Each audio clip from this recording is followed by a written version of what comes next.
everyone, and welcome to GRUFFtalk, where each week we take a deep dive into all the ways we can feel better, look better, live better, and age better. I'm your host, Barbara Hannah Grufferman. You know, there is a word. It's a very, very simple word, a common word, and I'll even go out on a limb and say it's a word that most of us really like. Choice. Choice. It's a simple enough word, but it's a monumental concept. And I ask you, do you ever truly fathom the impact of choice on your lives, the quality and duration of our lives, how we live, how the choices we make, big and small, affect those around us, sometimes profoundly? Most importantly, how our choices affect ourselves, how we feel right now, and how we will age later. So that's what I'm going to talk to you about today, right after this.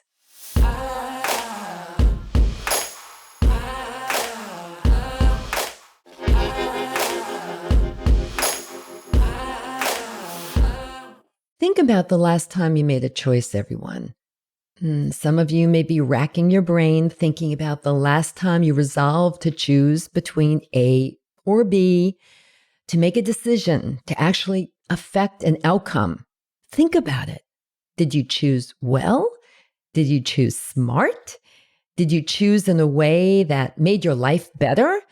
Well, you don't need to go too far back because you're making a choice right now. You're choosing to be here with me to receive these words, even in choosing how you receive them. Are you walking? Are you sitting? Are your feet up? Are you drinking a glass of tea? You are making a choice. And it's just one of hundreds, if not thousands of choices that you have already made today, just today. So human nature dictates that we are more secure in our comfort zones, right? Our choices often keep us doing what we've been doing, what we're comfortable doing, what makes us feel secure. But there's a huge difference between secure and stuck, right? So if you're stuck in a place that just doesn't feel right anymore, you now get to choose whether to perpetuate the same habits that are keeping you glued there or develop new ones that will set you free. Here's the best news. Even if you've been doing everything wrong, highly unlikely, most of our patterns are easy to fix, starting right here, right now. Every single good choice you make will make a difference in how much you enjoy your life now and in the future. So I'm going to share a lot of bite-sized, easy tips to help you make the right choices, to turn those choices into sustainable habits, and some ways that you will stay pumped and motivated, especially during your busy season, right?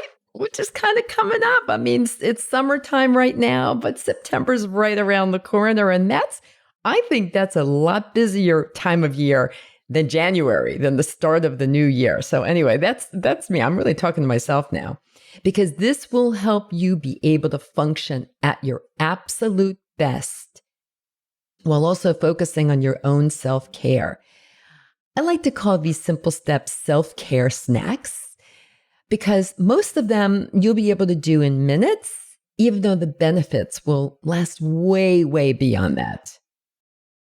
So a few weeks ago, not too long ago, I posted an episode where I talked through the top 10 tips to age better, to age beautifully, that I talked about on the Live with Kelly and Ryan show. And one of the little video snippets that I shared on social media when I was posting about this episode was of me talking about putting your face in a bowl of ice water on national TV. And then I convinced Ryan Seacrest, with some help from Kelly, to put dunk his whole face in a bowl of ice water on the show. I mean, it was really, really funny, I have to say. And it was a lot of fun to do, of course. But the fact is that this very simple step offers a multitude of benefits, and it literally takes less than 1 minute to do. So that's the kind of thing I'm talking about, kind of snackable self-care snacks, however you want to call it. The key, though, is not let these things I will share with you be one-offs, meaning doing them one time or even a few times. That's not the goal. The goal here today is to show you how to turn thought, hey, I'm going to take a 30-minute walk tomorrow morning, first thing, to action, get up and actually do it, to habit, do it every other day, consistently, until it becomes so ingrained in your mind, your body, your life, that you don't even think about it anymore. It's no longer a thought, it's a habit. And that's what we're aiming for, because good habits are good choices. Now, I don't expect you to remember everything I'm sharing with you right now, because years ago, a very wise mentor told me, people will not remember everything you tell them, but they will remember moments. So I hope to give you a few moments that you will kind of think about and act on, and then turn into some lifelong habits. And there are 3 numbers I want you to remember as we go on. The numbers 5 and 10 and 1. 5 stands for the 5 pillars of self-care, those little steps you really need to know about and hopefully choose to add into your life. 10 signifies the 10 tools I'm going to share with you that will turn your thoughts into actions, and which will then turn into habits, that's the goal, to keep you motivated and on track. And 1, well, we'll leave that to the very end, but here's a little preview. It's what I call one habit to rule them all. Yes, I am absolutely a Lord of the Rings fan and cannot wait to see the season of their show. Is it I think it's called The Power of the Ring. It's starting up in a couple of weeks. I'm super, super excited about it. Anyway, so what are the areas you should even be focusing on if we want to talk about those 5 pillars to live well now and age better later?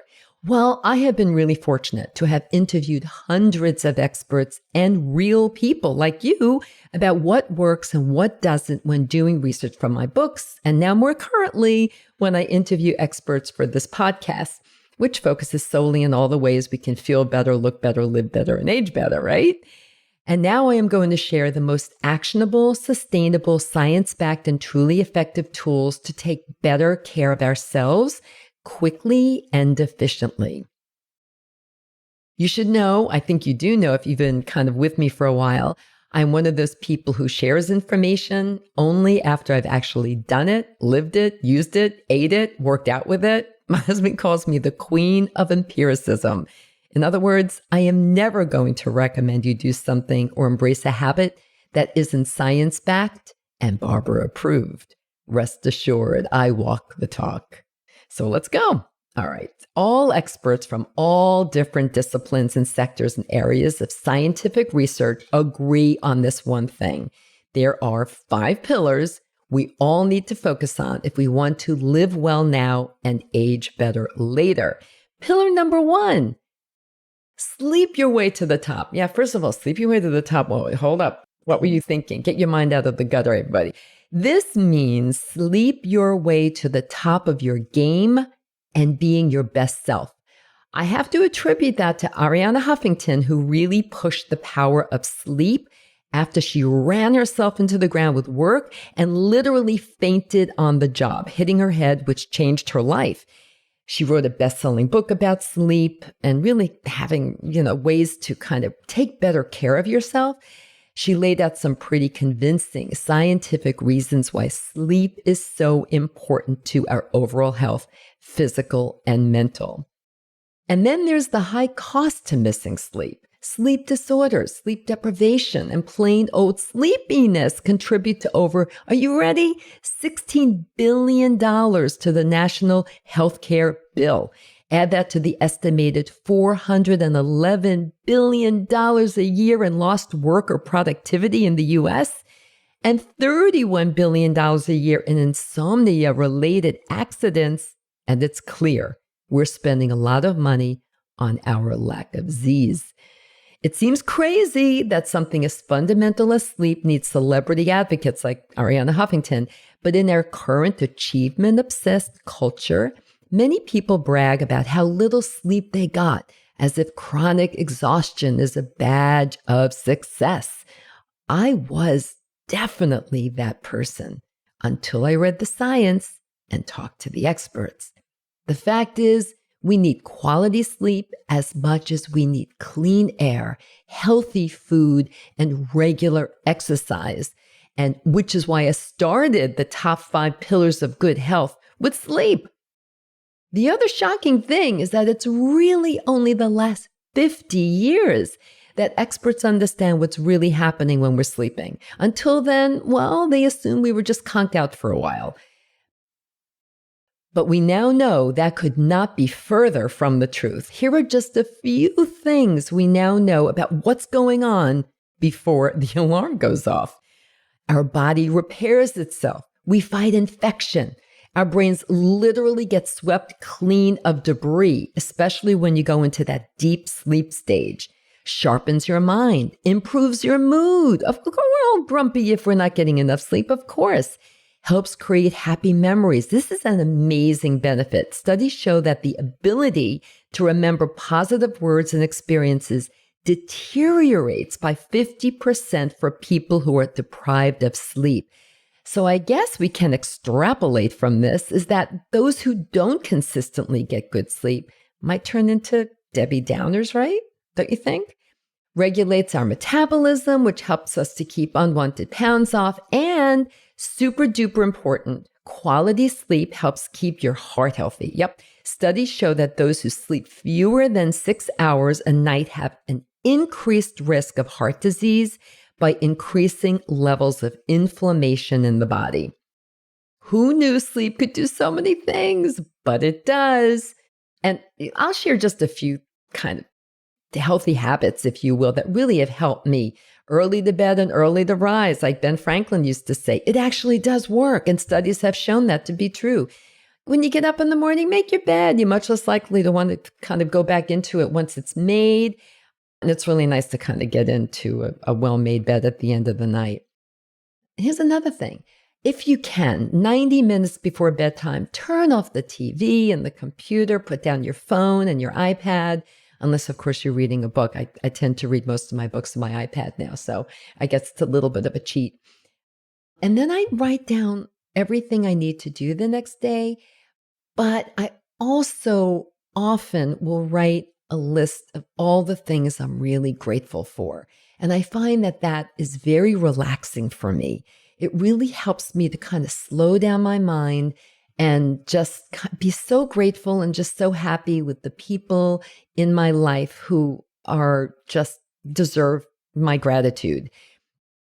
And one of the most important things, which we'll get to a little bit more in another pillar, is breathing.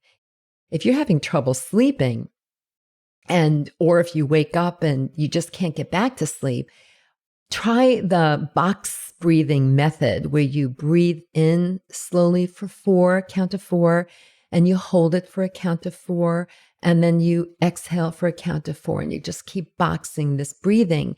But there are other ways to do it. Some people like to breathe in a little bit more, hold it for longer, like maybe to 5 or 6.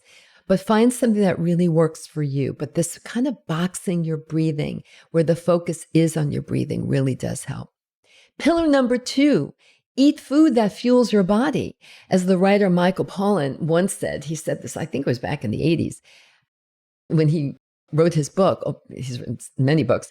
So what should we eat to extend our health span and possibly our lifespan, he was asked during an interview.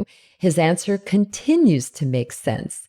Eat food, not too much, mostly plants. Brilliant, right? Now, that doesn't say you can't eat meat if you do like to eat meat. It's just mostly plants. Make plants the star on your plate.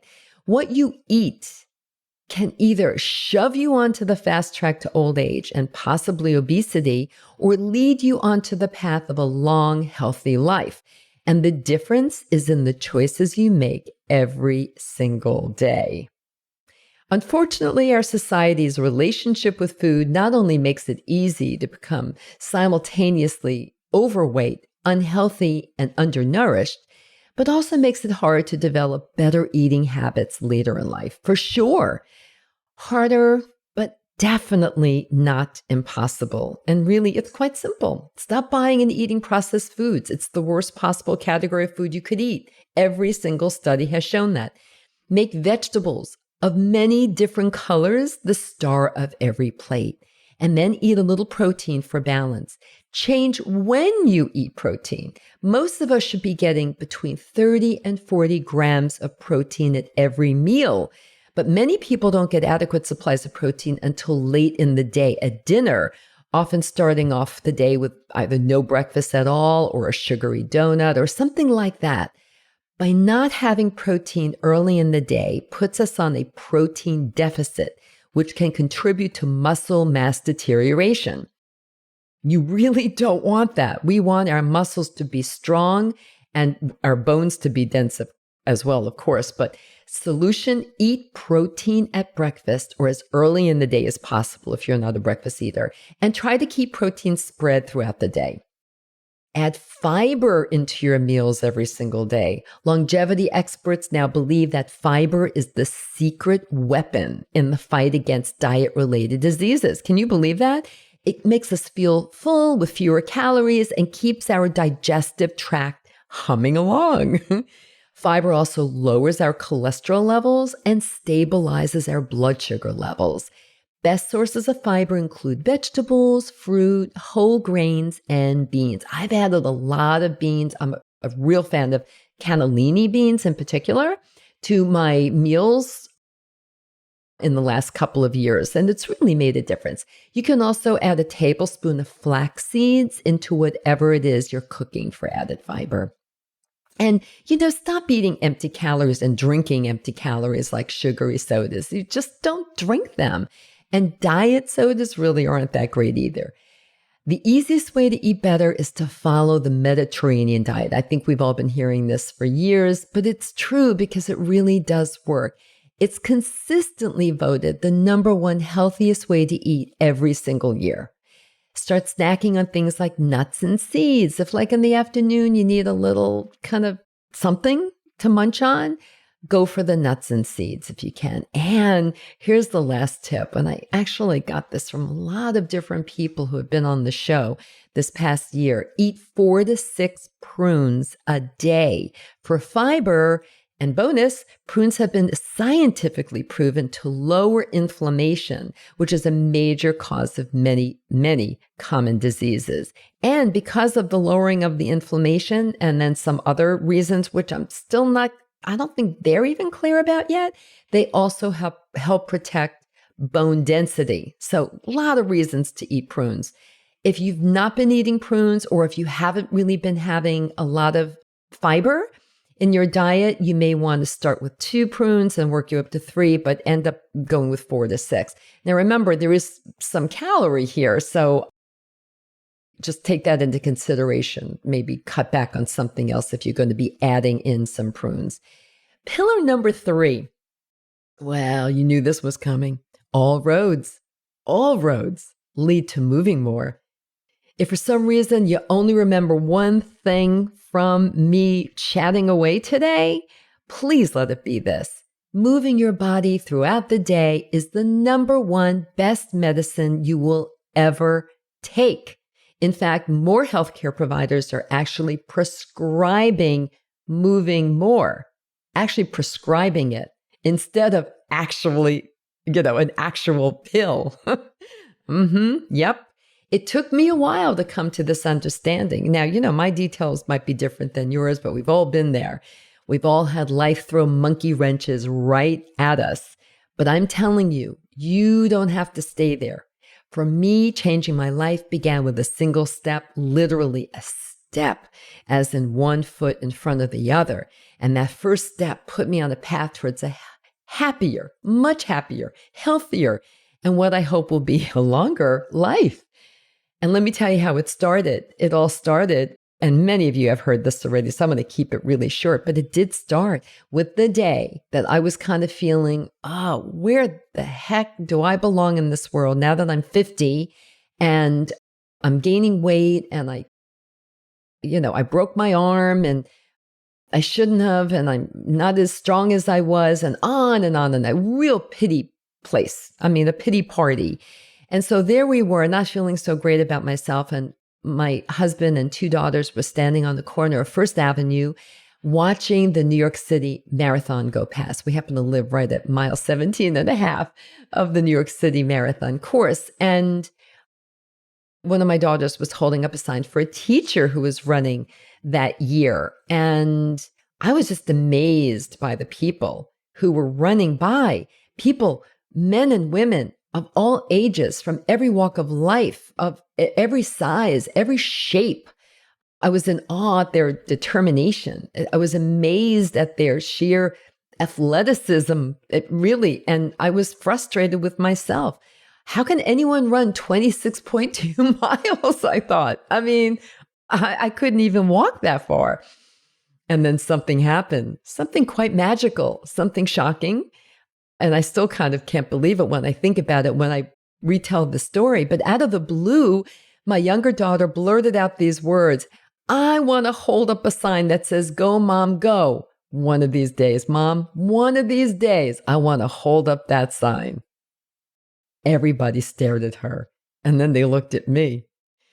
And the looks, well, they range from doubtful to downright amused. And my husband, well, he burst out laughing.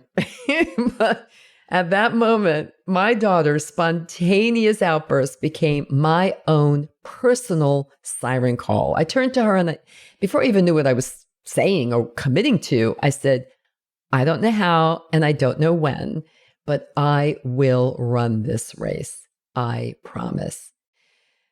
And here I was, a not particularly in shape woman of a certain age, not a runner, never had been a runner, suddenly intent to complete the New York City Marathon. So was I crazy?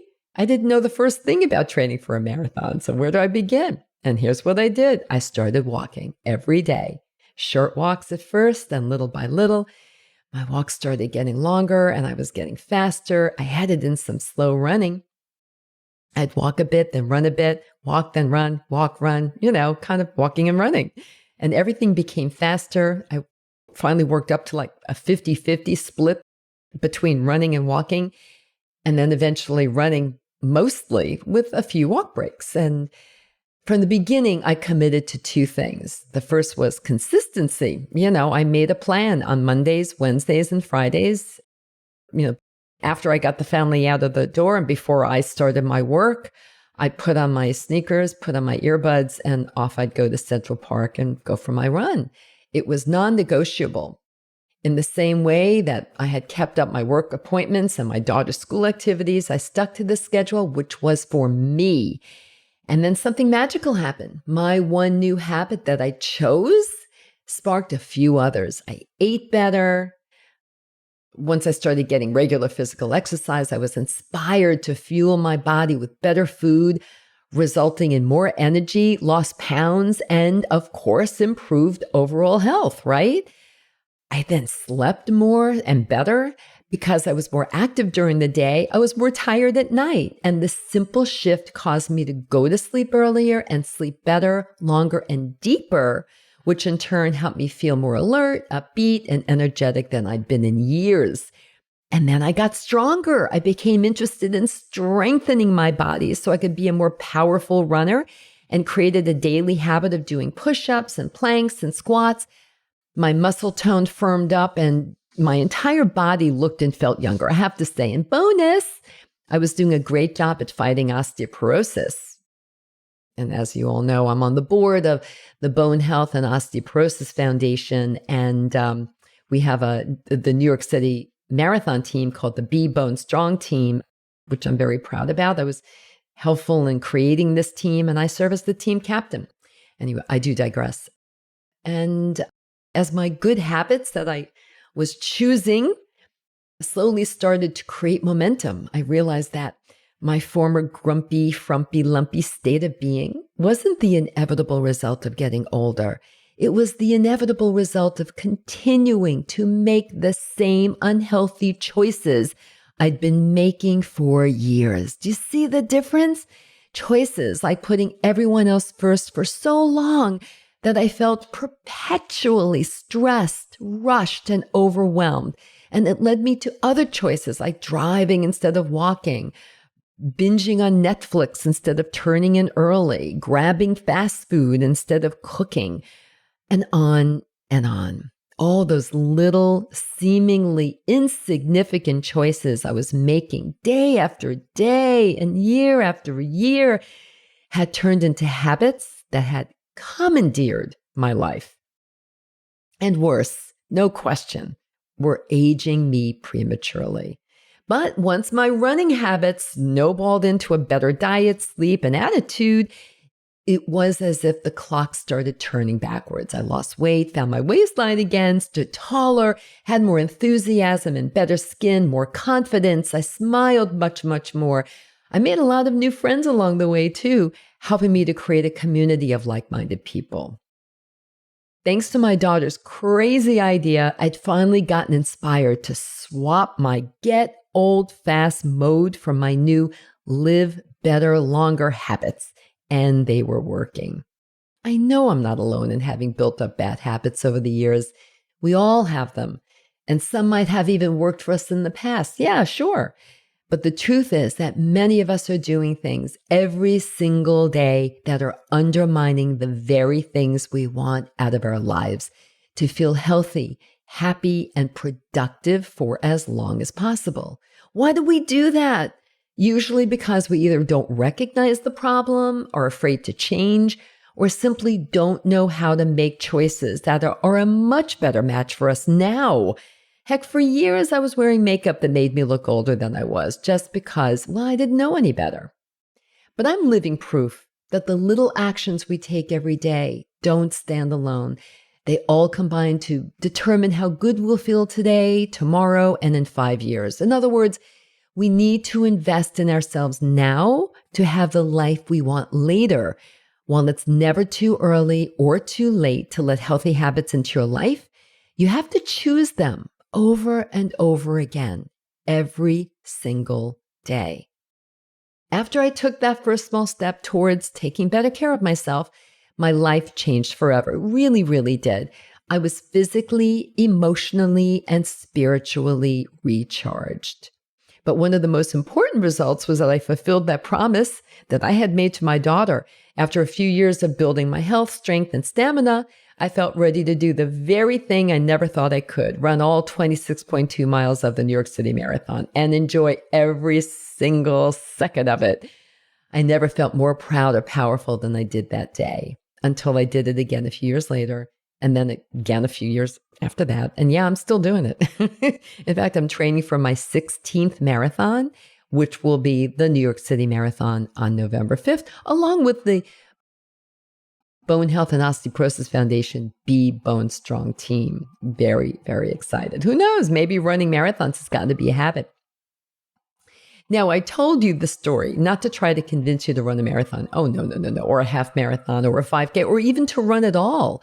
What I do want you to get from this story are a few things. One, it's never too late. And two, moving your body is one of life's great gifts and joys. Please don't ever take it for granted. But running or walking or whatever brings you joy and gets your body moving is only one part of the plan I'm recommending to you all today. Not only do we want to move more to be healthier and fitter, but we want to be strong, vital, mobile, and independent as we get older. That's my personal mission, and I'm sure it's yours too, right? So how do we do this in the most efficient and effective way? Well, firstly, get in that cardio by running, walking, or biking, swimming, whatever brings you joy, and just do it regularly. Then ramp up how and how often you build muscle with simple do anywhere, do anytime strength training exercises like squats, push-ups, and the plank.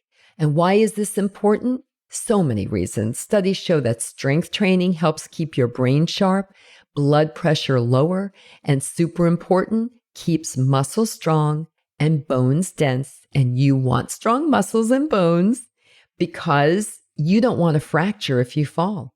You do not. In fact, my mantra is no fall, no fracture. Lastly, practice balance because you don't want to fall and fracture, right? You just don't want to do that. So balance, talking on the phone, kind of stand on one leg, waiting in line in the supermarket, lots of different ways to practice balance. Pillar number 4, stay calm and carry on is what I like to say. Oh, raise your hand wherever you are. Just raise your hand right now if you experience occasional bouts of stress. Hello. Or possibly even chronic stress. Of course we all do. We do. How could we not be stressed out? There's a lot going on around the world. And for sure, you each have stuff happening in your own worlds that might be causing your heart rate to speed up a tad too much. Managing stress is essential to your mental and physical health. And as with all of these tools, by managing the stress as soon as it pops up, will not only make you feel better on the spot, it will absolutely help you to age better later. And guess what, everyone? There is one tool that really works, that doesn't cost a penny, that you can do anywhere, anytime, whether you're sitting alone in a quiet room or you're being jostled around in a New York City subway. Breathing. Yep, breathing. Something you do 24/7 without even thinking about it. Talk about a habit, right? But you can modify your breathing to calm you down, lower your heart rate, lower your blood pressure, and ease your mind. Proper breathing even helps you sleep better, which I said earlier when we were talking about the first pillar, which was sleeping. A few months ago, I welcomed an incredible guest to my show who teaches the world how to breathe better, what he calls functional breathing. And you should try to listen to that if you haven't. Patrick McEwen, who wrote the best-selling book, The Breathing Cure, convinced me that functional breathing is a practice. And to excel at it and really make it work for you, you have to practice it day in and day out, 24/7. For example, I've shared with you, of course, that you already know that I'm a runner. And since talking with Patrick and reading his book, I now only breathe in and out through my nose while running or walking. And if I start to feel as though I must breathe through my mouth, I will pull back my pace. Many of you don't even realize you're breathing through your mouth throughout your daily life, like while you're walking, just relaxing, and especially sleeping. But you probably are. And there is science to back up Patrick's claims that proper breathing can help manage stress, which has an immediate and long-term effect on your heart, mental health, and many other critical areas of health and well-being. So how do you breathe properly? Well, while it's simple, it definitely takes practice. So as with everything we're talking about here today, view it as a lifelong commitment. He believes that taking a deep breath is not the key here. In fact, he thinks deep breathing not only does not deliver the amount of oxygen to the blood cells and lungs we really need. In fact, he and the scientists he's worked with believe that something called a breath deficit is the goal. In addition, as Patrick says, you have to learn how to breathe slow, breathe low, and through your nose. By breathing low, you are not breathing through your lungs, like, you're seeing your chest go up and down, but you're breathing through your diaphragm. This is critical, and always through your nose, not your mouth. Let's do it together, just very quickly. Let's inhale through our nose to the count of 4, but not too deeply, and then we'll exhale to the count of 6 through the nose. Keep it low, keep it slow, and through the nose. Let's go. Let's do it.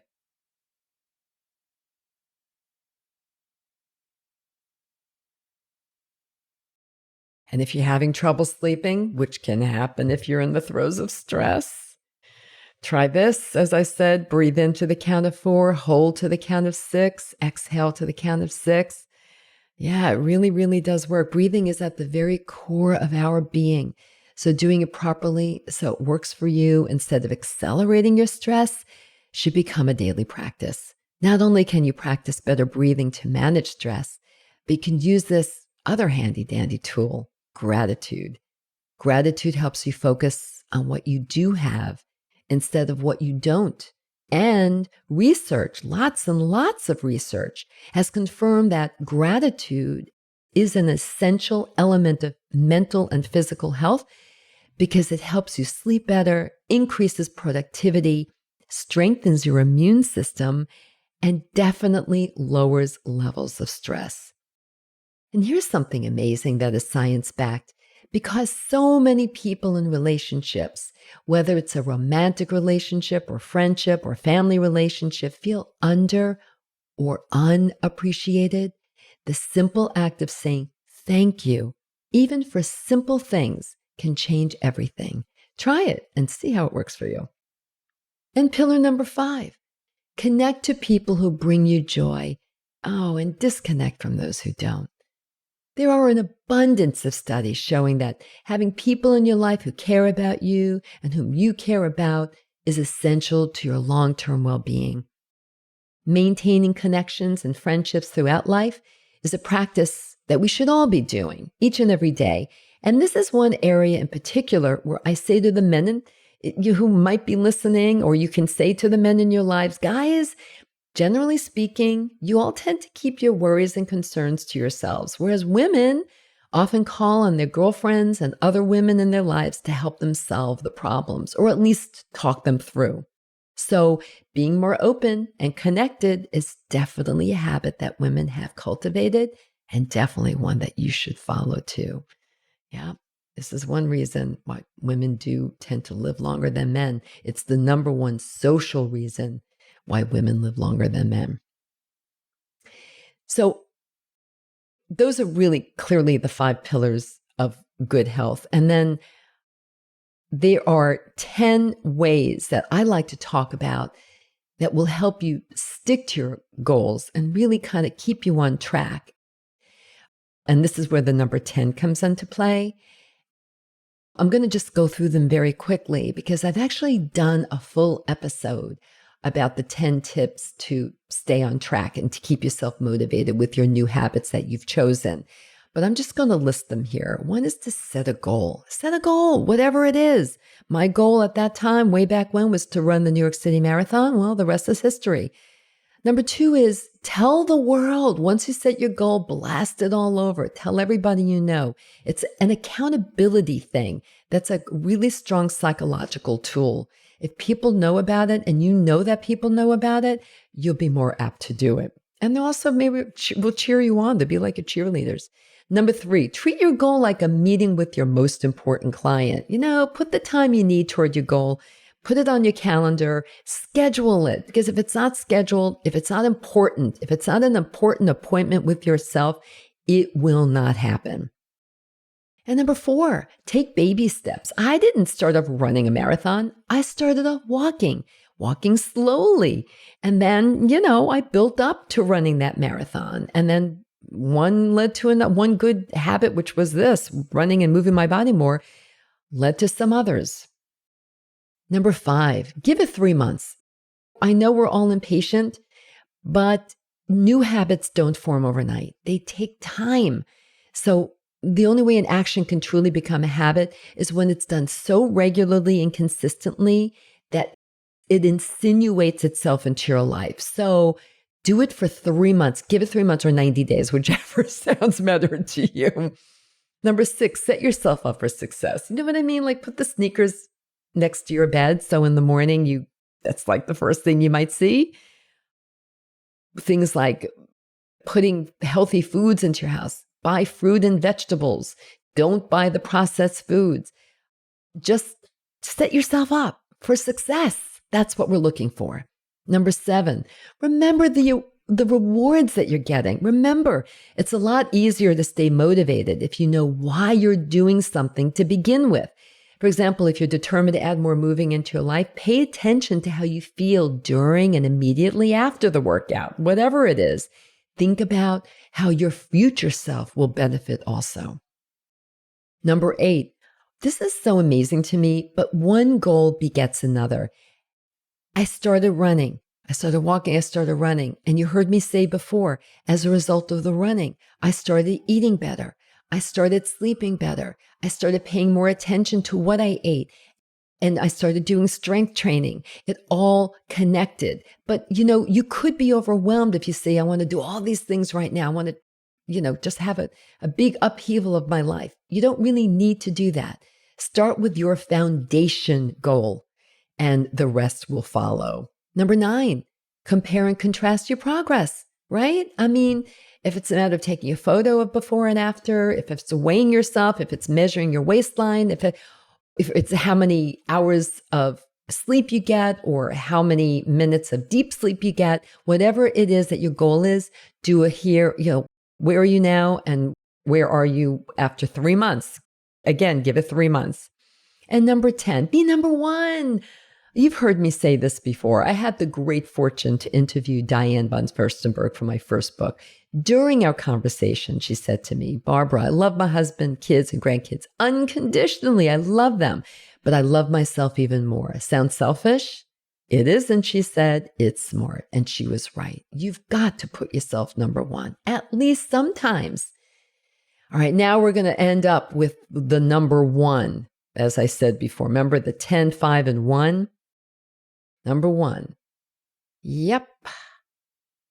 So it was at that moment, I have to tell you, it was at that moment when Diane von Furstenberg said those words to me. And I said to myself, yeah, she's so right. She is so right. And it was then that I realized that there is one habit that rules them all. One fundamental choice. One fundamental choice you will each make. And it's this: the habit of self-love. Self-love. The simple act of treating ourselves as the amazing people we are. It's the golden ticket to a happy, healthy life, regardless of what else is going on around you. And there will always be something going on around you. It's the first step to every positive life change. The one habit that can corral all the others back into service. The habit that is always inside you. The one that doesn't depend on a schedule or an income or a recipe. The one you can count on when all the others skitter away. If you develop and nourish the habit of self-love, you will always have a powerful tool to put yourself back on track, at the head of the line, and in control of your life. And hey, if you make less than helpful choices sometimes, and you will, oh gosh, we all do, and we will again and again, do not beat yourself up. Just summon the one habit that rules them all, self-love, and take a single small step in the only direction you want to go, forward. Thanks for spending this time with me, everyone. Talk to you soon. Thanks for tuning in, everyone. If you enjoyed this episode of Gruff Talk, please do 2 things. First, share it with all your friends and family, and subscribe to Gruff Talk wherever you listen to podcasts, including YouTube, so you never miss a single episode. Until next time, remember this: we can't control getting older, but we can control how we do it. Talk to you soon.